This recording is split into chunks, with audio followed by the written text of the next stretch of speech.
space program RP-0. We are here at the launch pad today with another Shuriken shuttle. I think this is what, STS-6 or so? Yeah, I don't know what's going on with the cloud cover there. That is an interesting bit of glitchiness. Whatever. That's besides the point. So I have just made a few upgrades to my machine, and I apologize for the delay between videos, but I've had to learn new editing software because Windows Media or Windows Movie Maker isn't on Windows 10, and now I am. So it's been a little bit of a struggle, but I promise that I'm climbing up this learning curve as fast as I can, and hopefully we'll be able to get back on a regular schedule as promised. All right, so let's get this flight a little bit underway. I think we've got Alice at the controls. She will be taking us up into a polar orbit today, as soon as I get rid of some of these menus. There we go. All right, we do have another contract to do a 3 Kerbal Orbital mission for a couple of days because we need the money. If you just saw there, we're down to about 455 grand, and that's after we've been paid the initial bonus to do this mission, which is like 260. We'll get paid another 260 once we can bring them back home safely. Here's hoping. So I have not really made very many changes to the shuttle itself. We're going to go ahead and get it off the launch pad, and I'll discuss more stuff as we're going. There's launch clamps off, and we are up and away. Well, I guess I should mention that I'm doing all of this in post, which is why I'm not quite getting it very right, because I have had some issues getting my level balancing correct and learning new editing software, etc., etc. Anyway, we're going to be swooping down over the South Pole, just like our last STS flight. We've got a couple of microsats we're going to deploy, but I guess we'll get more into those a little later. God, that cloud cover thing is just killing me. Yeah. I'm sure it might just be a one-off thing, or it might just be that I have to adjust some resolution things. I have recorded this one in 1080, although it will be down converted for YouTube. Sorry about that. Whereas before I was playing and recording in 720, so I'm wondering if that might just have a little bit to do with it. All right. Start our pitch maneuver in earnest and start to really lean this thing in. As we know, we've got a little bit of an excess of fuel, but for the contract and for one of the satellites we have going here, we need to stay below 300 kilometers, which means we're going to be a little bit more aggressive about our angle. Yeah, there you can see the contract specifying our altitude. So we're going to try to go as lateral as possible and devote as much of this booster time into building up speed rather than altitude, as is what we normally do. Yeah, well, I was going to go ahead and speed it up a little sooner, but maybe we'll just drag this out until booster set, because that's always fun to watch. Yeah, let's just get this centered in here. I would say this is normally why I fast forward through a lot of my launch sequence, because I don't know what to say. Yep, there they go. And they'll twirl back to safety, and we'll just go ahead and speed this up, and I will see the rest of you in orbit. As you can see, as soon as we ditch the boosters, we start to get some of that wiggle back that I'm having a lot of trouble addressing, because really any tiny changes to this thing results disastrously as far as what FAR tells me, and making it any ounce of less stable than what I've fought tooth and nail to achieve is not really a victory in my eyes. So we're just gonna adjust our angle here because we'd like to be at a 90-degree inclination. We're just gradually building that up now that there's not enough atmosphere to really screw us up here. And now we can get back on our true south heading. Although it is a little interesting trying to control this thing with that EFT still attached. It does get a little weird sometimes trying to adjust things, but now it's just a matter of balancing our time to apogee with our velocity and trying to keep things dialed in a little bit. And as you can see, this the shuttle is fighting me just a little bit. I know it's just because of the weight balance of the EFT and the placement of the thrusters are not designed to be used with the fuel tank still attached, but it's only a little bit of a struggle, and I can't say that I would enjoy this game very much if I wasn't flying everything by hand most of the time. It's I know it's not the most efficient thing to do, but I enjoy it. So we're going to pitch our nose down, try to keep that apogee below 300, and it looks like we're coming up here on the end of our burn. Yep, we've dropped out of our accelerated footage, which only can mean that the burn is about to end. Yeah. And there's our camera change and engine cutoff. So I mean it's pretty much in orbit, but we are going to have to raise that perigee a bit in order to meet the contract specifications here. But we'll worry about that, I guess, when we get around to apogee. All right. Well, I should probably go ahead and. All right. I'm going to transfer some of the liquid hydrogen around so that we can run our fuel cells, and then put the rest of it back into the EFT so that we can get rid of it. I mean, really, it's just a matter of, or we're going to have to vent it later, but, you know, why take more than you need, I guess. And filling tiny tanks takes forever. Yeah, not the funnest thing to do, but oh well. It saves us from having to dump more fuel later on. I guess that it's a time saver. It is not a time saver. This takes entirely too long. But at least the view is very nice.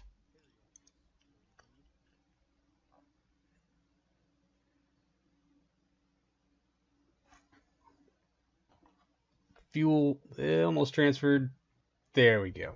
All right, now we can get rid of these menus and dump the remaining into the EFT itself. That'll only take a second because it's massive. There we go. All right. And let's get rid of that little guy. And we can go ahead and separate off our EFT and just do it through staging. And away it goes. All right, we're clear. Oh, look at that.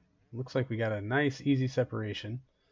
Let's just use some RCS to get ourselves a little beyond the tank here. Yeah, it's not designed to push us forward yet, or yeah, I guess the changes I made it a little bit worse. Just moving things by tiny little increments. All right, so we're gonna shut off the gimbals and deactivate these J2s.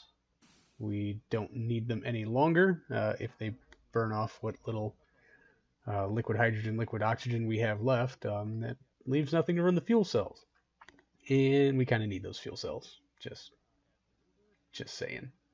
All right. So let's get our node here plotted out just so we get an idea of what we're looking at to hit an orbit we like. Almost. Yeah, good enough. Maybe. All right. That should do it. And we're well clear of the EFT, so let's just go ahead and warp over to our apogee.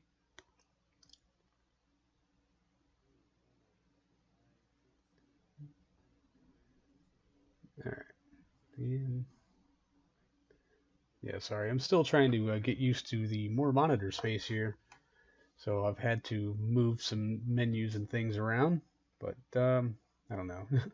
This is hopefully my only trial-esque episode as far as getting some of these formatting issues resolved and getting things figured out before we can just go back into nice and smooth, easy, regular production. I'm hoping. All right, well, let's get angled in on this node. We're still a couple minutes out. Shouldn't really hurt. It's pretty minuscule.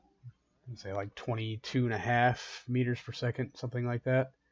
So we can go on and get pretty close to this. We're going to do this on the back of our AJ-10 because, you know, infinite ignitions and whatnot.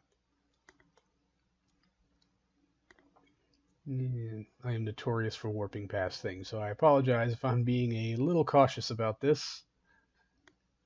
Yeah, maybe I should have left the maneuver until right before the node. Ullaging tends to throw us off. Alright, well, AJ-10 is lit, and despite our TWR being absolutely tiny, and our weight balance being perpetually off, it makes pretty quick work of that. Yep, and going by the numbers to the right, we're in good shape. We're well within the contract parameters, and we are well within the parameters of our payload, which is always a good thing. So we'll just get ourselves rolled up here a little bit.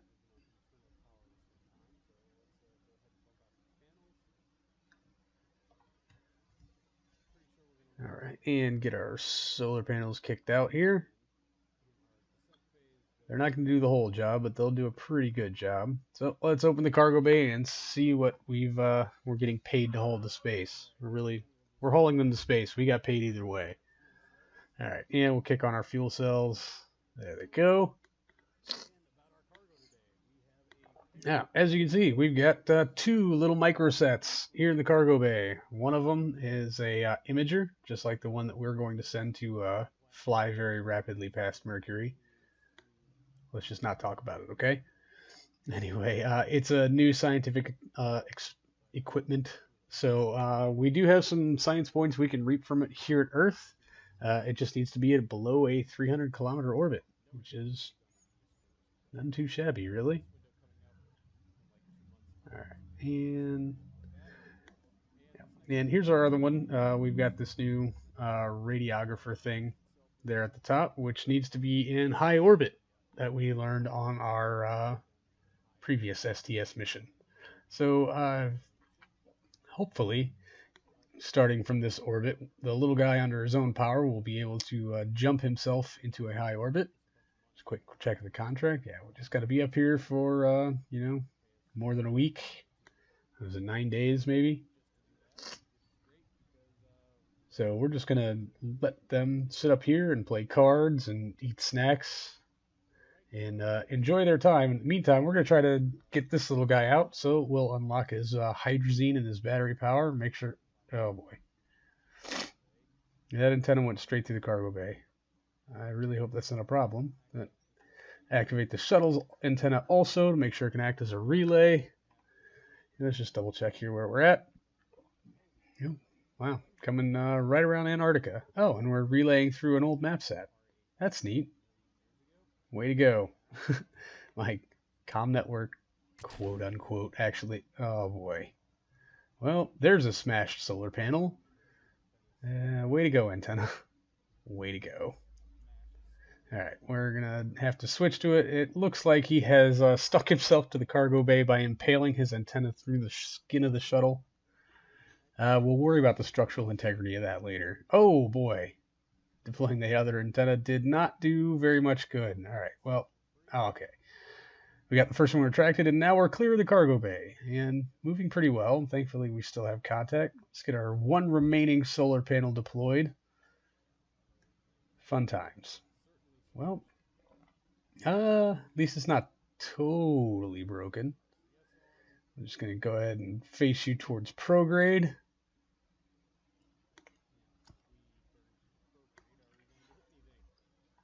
And, man, I kind of wish I had placed that decoupler facing the other way so it's stuck on the shuttle instead of sticking here to the probe, but that might throw things off a bit. If I might make a suggestion, maybe a little arrow on this thing pointing which side decouples would be a good idea. Alright, well, we're basically just going to peg the throttle out here, hold it to prograde, and see how high of an orbit we can kick this thing up to.